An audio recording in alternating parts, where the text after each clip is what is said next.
আসসালামু আলাইকুম প্রিয় দেশবাসী।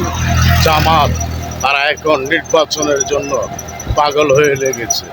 তারা এই যে দলীয় কার্যকলাপে তারা যে সব কথা বলছে যে মাজারে যাওয়া বেদাত, দরুদ ক্যাম্প করা বেদাত, এইসব বলতে বলতে ওদের মাথা ডিবেট হয়ে গিয়েছে। তারা এখন মুসলমান মারা গেলে মাটি দেওয়া হয় কবরে, সেইখানে তারা বেদাত সৃষ্টি করছে। তারা বলছে কবরে ফেরেশতারা জিজ্ঞাসাবাদ করবে, তোমার দিন কি, তোমার ইসলাম কি, তোমার রবকে, সেটা নাকি জামাতের পক্ষে বলবে।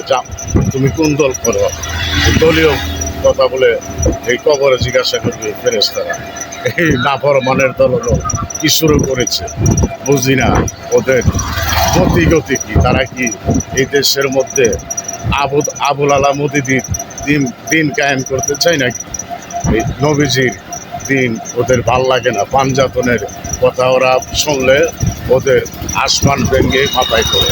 পাঞ্জাতনের কথা ওরা শুনতেও পারে না। নবীজিকে নূর মানে না তারা।